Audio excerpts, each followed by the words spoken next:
Cuando los plátanos que tienes en casa se ponen así, ¿qué otra cosa se te ocurre aparte de tirarlos? Por lo general yo he visto muchos videos en los que se utilizan plátanos muy frescos para esas preparaciones, pero yo te puedo decir que esta receta fue creada para evitar el desperdicio de esta fruta por su fácil oxidación natural.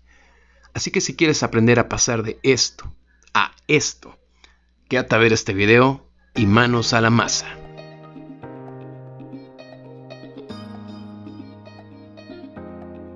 A continuación vamos a encender el horno y lo vamos a precalentar a 170 o 180 grados centígrados, aproximadamente 350 grados Fahrenheit.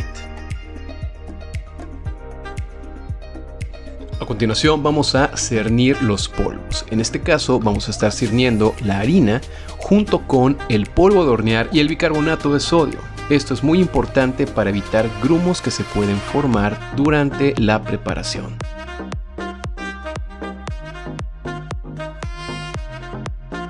Luego de ello vamos a verter los plátanos junto con el azúcar. Esto es para empezar a batirlos buscando una consistencia como si fuera una papilla. Entonces, una vez que ya los tengamos en un bol, vamos a proceder a batirlos.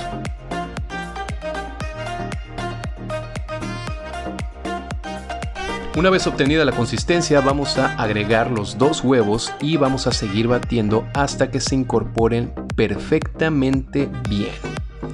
Enseguida de ello vamos a agregar la vainilla y seguimos batiendo hasta que se incorpore homogéneamente. El siguiente paso es agregar el aceite y después de ello seguimos batiendo hasta homogeneizar.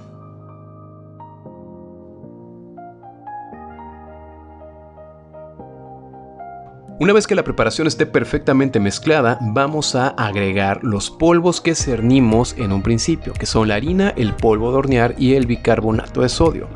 Ahora, una vez que ya estén incorporados al bol, vamos a mezclarlos con una espátula de caucho para evitar que cuando encendamos la batidora el polvo salga volando por todos lados.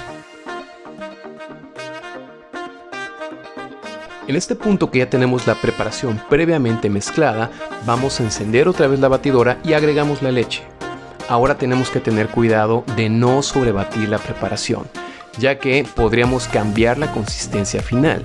Estamos buscando tener una masa cremosa y si la sobrebatimos vamos a incorporar la activación del gluten y esto nos podría perjudicar en el resultado final. Ahora vamos a batir aproximadamente de 2 a 3 minutos y mientras batimos vamos a limpiar los bordes con nuestra espátula de caucho o miserable.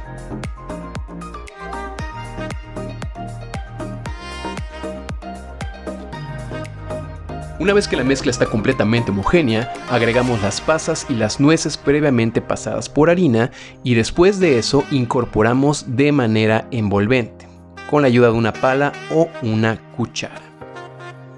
Después de ello, tomamos nuestro molde y lo engrasamos muy bien, cuidando que la grasa llegue a todos los bordes y a todas las uniones del mismo.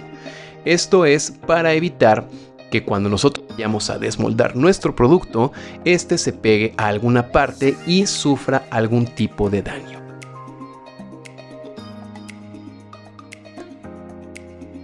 Después de haber engrasado y enharinado el molde, vamos a servir la preparación hasta las 3/4 partes de su capacidad. Es muy importante que no nos sobrepasemos, ya que si lo hacemos, al momento de hornearse, la mezcla podría salirse del molde y derramarse en el interior del horno. En mi caso me quedó un poco de la mezcla y estoy aprovechando para hacer otros productos. Les comento que mi molde es un molde de 26 centímetros de largo, pero es un poco angosto, así que no toda la preparación pudo entrar ahí.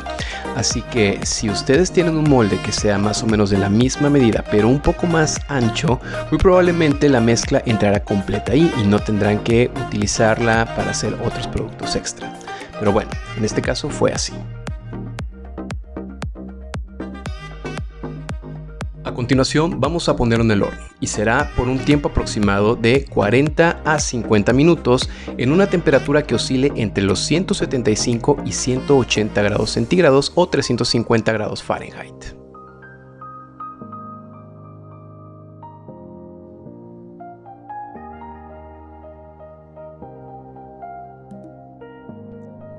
A continuación vamos a sacar la preparación del horno y en este caso estuvo aproximadamente 50 minutos.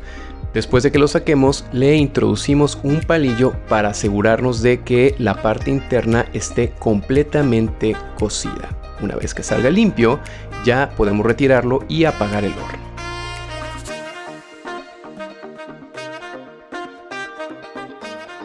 Una vez fuera del horno, esperamos 20 minutos a que este se tempere. Y después de ello lo sacudimos un poco para asegurarnos que se despegue bien. Después de eso lo desmoldamos y aquí tenemos nuestro producto ya terminado. En este caso tenemos una preparación oscura por dos razones. La primera es por la naturaleza del ingrediente principal, que es el plátano. El plátano suele oxidarse muy fácilmente y le brinda una coloración oscura a esta preparación. Por otro lado tenemos el uso del bicarbonato de sodio, que es un potencializador natural de los colores. Entonces aquí tenemos una prueba de cómo es la textura de esta preparación. Bien, ahora vamos a hacer otra prueba. Vamos a romper una de las piezas pequeñas para que podamos observar muchísimo mejor cómo es la composición interna. Tenemos una miga esponjosa, húmeda también, y que es sobre todo muy suave. Bueno amigos, eso fue todo por hoy. Si el video te gustó, puedes apoyarme con un like y suscribiéndote. Comenta qué otras preparaciones te gustaría ver y si quieres más contenido como este, dale click a la campanita para notificarte cuando haya un nuevo video. Saludos y hasta la próxima.